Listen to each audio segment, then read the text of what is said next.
भारत को अक्सर एक अजूबा कहा जाता है। हजारों साल का इतिहास, सैकड़ों भाषाएं, अनगिनत संस्कृतियां। और फिर भी एक देश। हाँ, और फिर भी एक देश। तो सवाल ये उठता है कि वो कौन सी चीज है जो इस जबरदस्त विविधता को एक साथ जोड़कर रखती है। इसका जवाब एक किताब में है। भारत का संविधान। आज हम इसी किताब के लिखे जाने की कहानी की गहराई में उतरेंगे।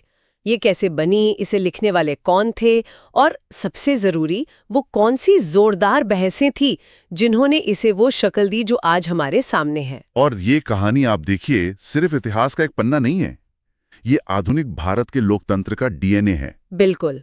आज हम जिन अधिकारों की बात करते हैं, जिस सरकार की संरचना को देखते हैं, उन सब की जड़ें इसी कहानी में हैं। ये समझना कि ये सब कैसे बना, हमें ये समझने में मदद करता है कि हम एक देश के तौर पर कौन हैं। ठीक है, तो चलिए शुरू से शुरू करते हैं। हमें अपना संविधान लिखने की जरूरत ही क्यों पड़ी? मेरा मतलब, अंग्रेज तो कानून बना ही रहे थे। 1857 के बाद वो 1909, 1919, 1935 में एक्ट्स लाए थे। बिल्कुल, लेकिन उन कानून और एक संविधान में जमीन आसमान का फर्क था। वो एक्ट्स भारतीयों को कुछ अधिकार तो देते थे, पर वो एक तरह से एक मालिक की तरह थे जो अपने नौकर को कुछ रियायतें दे रहा हो। अच्छा। असली पावर हमेशा लंदन में ही रहती थी। भारतीयों के हाथ में असली ताकत वो थी ही नहीं। तो वो पल कब आया जब ये तय हुआ कि अब पावर भारतीयों के हाथ में होगी और वो अपनी रूल बुक खुद लिखेंगे? वो मोड़ आया 1940 के दशक में।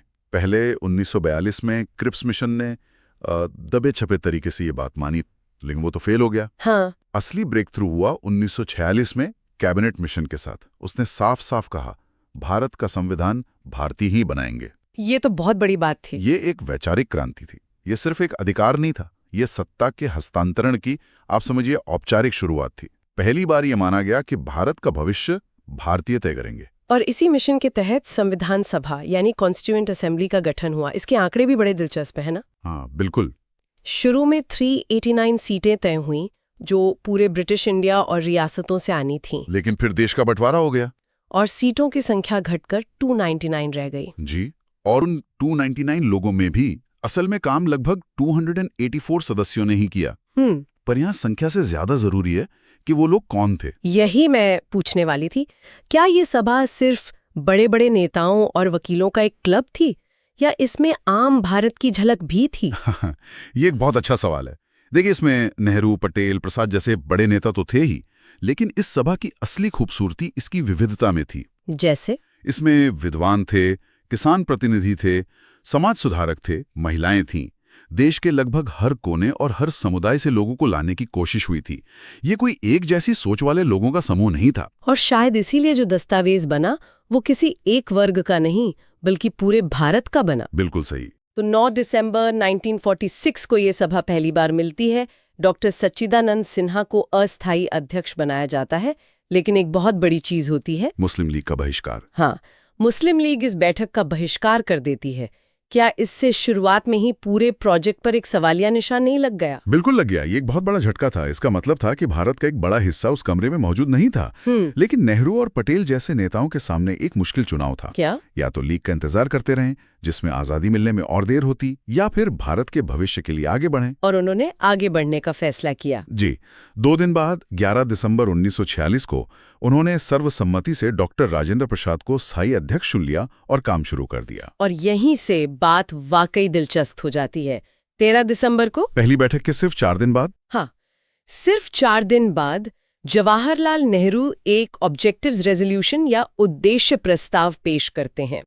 देश बंटवारे की आग में जलने की कगार पर है और वो एक ऐसे देश का विजन रख रहे हैं जो अभी बना भी नहीं है। क्या था इसमें? वो प्रस्ताव असल में आप कह सकते हैं संविधान की आत्मा थी। आत्मा? हाँ। नेहरू ने कहा कि हम एक आजाद संप्रभु गणराज्य बनाएंगे, सारी ताकत जनता से आएगी और हर नागरिक को न्याय, बराबरी और आजादी मिलेगी। ये सिर्फ कुछ शब्द नहीं थे, ये एक वादा था। इसने एक दिशा दे दी। बिल्कुल। इसने पूरी सभा को एक नॉर्थ स्टार दे दिया, एक लक्ष्य कि हमें पहुंचना कहां है। यही प्रस्ताव बाद में हमारे संविधान की प्रस्तावना यानी प्रियम्बल बना। लेकिन एक विजन होना एक बात है और उस विजन को एक 400 पन्नों के कानूनी दस्तावेज में बदलना बिल्कुल दूसरी बात है। बहुत मुश्किल काम था। इतने बड़े काम को उन्होंने मैनेज कैसे किया? उन्होंने वही किया जो कोई भी बड़ा प्रोजेक्ट मैनेजर करता है। काम को छोटे छोटे हिस्सों में तोड़ दिया। समितियां बनाई। जी, कुल 22 समितियां बनाई गईं। इसे ऐसे समझिए जैसे एक बहुत बड़े स्टार्टअप में अलग अलग टीमें होती हैं। अच्छा, मतलब एक टीम यूजर राइट्स पर काम कर रही है, एक गवर्नेंस स्ट्रक्चर पर, एक फाइनेंस पर। बिल्कुल। जैसे जवाहरलाल नेहरू की अध्यक्षता में संघ शक्ति समिति थी, जो केंद्र सरकार के पावर यानी सेंट्रल ओएस पर काम कर रही थी। और सरदार पटेल? सरदार पटेल प्रांतीय संविधान समिति के अध्यक्ष थे, जो राज्यों की शक्तियां यानी स्टेट लेवल एप्स को डिजाइन कर रही थी। जेबी कृपलानी की उपसमिति नागरिकों के मौलिक अधिकारों पर काम कर रही थी। यहीं पर तो असली टकराव हुआ होगा, है ना? केंद्र बनाम राज्य की बहस, जो आज भी चलती है। जबरदस्त बहस हुई। दिल्ली कितनी ताकतवर होगी और राज्यों को कितनी आजादी मिलेगी। और ये सिर्फ एक तकनीकी चर्चा नहीं थी, ये भारत के वजूद को लेकर एक बुनियादी बहस थी। कुछ लोग अमेरिका की तरह एक ढीला ढाला संघ चाहते थे, तो पटेल जैसे नेता बंटवारे को देखते हुए एक मजबूत केंद्र के पक्ष में थे, ताकि देश फिर न टूटे। सही। इन समितियों में महीनों तक इन्हीं बातों पर टकराव चला। तो फिर इन सब अलग अलग टीमों के काम को एक साथ जोड़ने वाला कौन था? वो मास्टर आर्किटेक्ट कौन था? वो थे डॉक्टर बी.आर. अम्बेडकर और उनकी अध्यक्षता वाली ड्राफ्टिंग कमेटी, प्रारूप समिति। जी, प्रारूप समिति। 29 अगस्त 1947 को बनी इस कमेटी का काम इन सभी समितियों की रिपोर्ट्स को लेना, उनमें से विरोधाभासों को दूर करना और एक सुसंगत ड्राफ्ट तैयार करना था। ये तो सबसे मुश्किल काम रहा होगा। यकीनन। इसी वजह से डॉक्टर अंबेडकर को भारतीय संविधान का जनक कहा जाता है। उन्होंने इन सभी अलग अलग विचारों को एक वर्केबल सिस्टम में पिरोया। और इस पूरे काम का स्केल कितना बड़ा था? जब हम कहते हैं कि संविधान बनने में समय लगा, तो असल में कितना समय लगा? 2 साल 11 महीने और 18 दिन, लगभग 3 साल। हाँ। इस दौरान 165 दिनों तक बैठकें चलीं और खर्च उस जमाने में 64 लाख रुपए। 64 लाख? आज के हिसाब से कितना होगा? आज के हिसाब से 100 करोड़ से भी ज्यादा बैठेंगे। कह सकते हैं कि ये भारत के इतिहास का सबसे कीमती निवेश था। ये तो चौंकाने वाले आंकड़े हैं। लेकिन मुझे जो बात सबसे ज्यादा हैरान करती है, वो है इस प्रक्रिया का खुलापन। हाँ, और ये सबसे जरूरी पहलू है। संविधान का पहला ड्राफ्ट फरवरी 1948 में जनता के सामने रखा गया। जनता के सामने? कैसे? अखबारों में छपा? अखबारों में छपा। लोगों से सुझाव मांगे गए। आप अंदाजा लगाइए, जनता की तरफ से 7,000 से ज्यादा संशोधन और सुझाव आए। 7,000 से ज्यादा? कमाल है। मतलब उन्होंने एक तरह से संविधान का बीटा वर्जन लॉन्च किया और पब्लिक से फीडबैक मांगा। बिल्कुल। आज के जमाने में भी ऐसा सोचना मुश्किल है। ये दिखाता है कि वो इसे सिर्फ कुछ बुद्धिजीवियों का दस्तावेज नहीं, बल्कि सच में जनता का दस्तावेज बनाना चाहते थे। और हर सुझाव पर विचार हुआ। हर सुझाव पर सभा में विचार किया गया। ये दुनिया के सबसे बड़े पब्लिक कंसल्टेशन अभ्यासों में से एक था।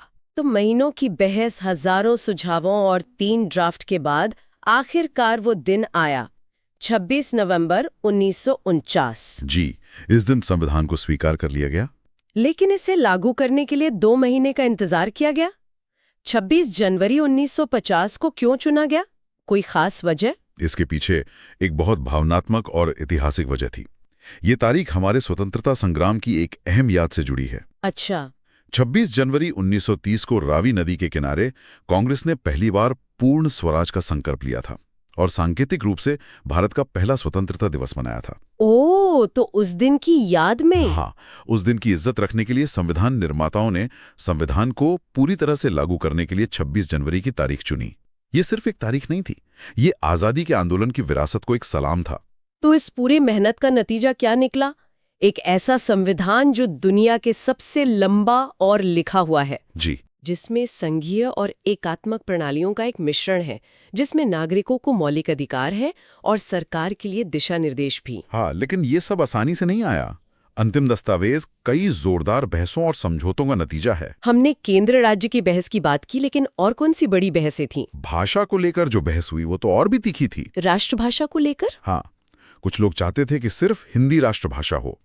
दक्षिण भारत के सदस्य इसके सख्त खिलाफ थे। आखिर में एक तरह के हिंदी अंग्रेजी फॉर्मूले पर सहमति बनी और अल्पसंख्यकों के अधिकारों पर बहुत गहरी चर्चा हुई। धर्मनिरपेक्षता की परिभाषा क्या हो, इस पर मतभेद थे। क्या सरकार को धर्म से पूरी तरह अलग रहना चाहिए या सभी धर्मों का सम्मान करना चाहिए? ये तो आज भी बहस का मुद्दा है। बिल्कुल। फिर मौलिक अधिकार कितने असीमित हो सकते हैं? क्या देश की सुरक्षा के लिए उन पर कुछ पाबंदियां लगाई जा सकती हैं? इनमें से हर सवाल पर दिनों तक बहस चली और बीच का रास्ता निकाला गया। तो ये कहना गलत नहीं होगा कि हमारा संविधान किसी एक सोच का नतीजा नहीं, बल्कि सैकड़ों अलग-अलग आवाजों का एक मिला-जुला सुर है। बिल्कुल, ये एक मत से नहीं बल्कि आम सहमति से बना दस्तावेज है। और शायद इसीलिए ये इतना मजबूत है, क्योंकि इसमें समझौते की भावना है। इसमें भारत की हर आवाज को सुनने की कोशिश की गई है। तो कुल मिलाकर भारतीय संविधान सिर्फ एक कानूनी किताब नहीं है, ये उन करोड़ों लोगों के सपनों, संघर्षों और बलिदानों का प्रतीक है जिन्होंने आजादी के लिए लड़ाई लड़ी। सही कहा। ये वो दस्तावेज है जो हमें एक राष्ट्र के रूप में एक साथ रखता है, जो हमें दुनिया का सबसे बड़ा लोकतंत्र बनाता है। और जाते जाते श्रोताओं के लिए एक सवाल छोड़ना चाहूंगा। जरूर। संविधान निर्माताओं ने अपने समय की चुनौतियों का सामना करते हुए एक दूरदर्शी दस्तावेज बनाया। जरा सोचिए, अगर वही लोग आज 21वीं सदी में भारत का संविधान लिख रहे होते तो वो किन नई चुनौतियों पर विचार करते? क्या वो डिजिटल प्राइवेसी को एक मौलिक अधिकार बनाते? बहुत दिलचस्प सवाल है। क्या जलवायु परिवर्तन या आर्टिफिशियल इंटेलिजेंस को लेकर भी कोई संवैधानिक प्रावधान होता? ये सवाल हमें याद दिलाता है कि संविधान कोई पत्थर की लकीर नहीं, बल्कि एक जीवित दस्तावेज है जिसे समय के साथ सांस लेते रहना होता है।